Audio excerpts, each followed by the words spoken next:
안녕하세요. 주식단타 10년 동안 진짜 매매 안 해본 종목이 없는 것 같은데요. 120만원짜리 롯데칠성부터 200원짜리 동전주까지 지금 생각해보면 감회가 새롭네요. 한때는 주말이나 공휴일을 무척 싫어했었습니다. 단타를 할 수 없었기 때문이죠. 밤이면 수수료를 더 내더라도 1년 365일 단타를 할 수 있으면 얼마나 좋을까 생각도 했었습니다. 지금의 가상화폐처럼요. 진짜 거짓말 안 보태고 거의 10년을 밥 먹고 자는 것 빼면 꼬박 단타만 하면서 보냈었는데요.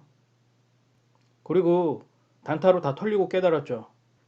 인생의 황금기 같은 10년을 미친 짓으로 시간을 낭비했다는 것을 말입니다. 단타가 만만해 보이시나요? 아마 단타 전문가들이 동영상을 보면서 나도 할 수 있다고 생각하시는 분들이 많을 겁니다.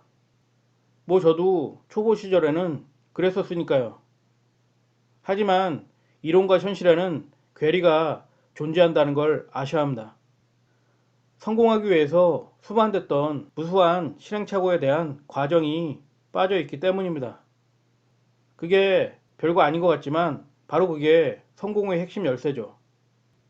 근데 이건 그대로 배운다고 해서 그 간극을 메울 수 있는 것이 아니라는 겁니다.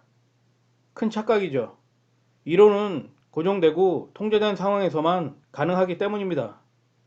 하지만 주식시장은 매 초마다 변하고 통제가 불가능하다는 속성을 가지고 있습니다. 그 간극은 지속적인 실패를 통해서 스스로의 노하우를 축적해야만 메울 수 있다는 것을 아셔야 합니다. 근데 이걸 대부분은 망각하는 경우가 많습니다. 그래서 주식 단타가 어려운 겁니다. 어쨌든 최근 주식시장은 단타를 하기에 좋은 상황이 아니라는 것을 명심하시길 바랍니다. 일단 자금이 지속적으로 이탈하고 있으며 금리 상승, 우크라이나 문제 등으로 피로도가 높아지고 있습니다. 때문에 투심이 무척 불안정하다는 거죠. 이런 상태에서는 단타 전문가라도 수익을 챙기기가 쉽지 않습니다. 오히려 손실을 볼 확률이 더 높습니다. 왜냐하면 다들 심리가 불안하기 때문에 여차하면 매도하려고 하기 때문입니다. 좀 오르나 싶어서 매수를 했는데 매물이 우르르 쏟아지는 이유가 여기에 있는 겁니다. 또한 이런 상황에서는 대부분의 주식 투자자들도 관망세로 전환하는 경우가 많습니다. 따라서 고점에 물렸을 때 반등을 기대하고 손절매하기도 쉽지 않다는 겁니다.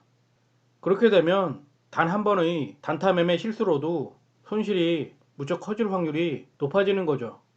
그리고 그 손실을 메우기 위해서 이미 급등한 고점의 종목을 매수할 확률 또한 높아지게 됩니다. 그러면 손실 또한 급격하게 올라갈 가능성이 커지게 되고 심리적으로도 흥분한 상태이기 때문에 상황은 더욱 꼬일 확률이 높습니다.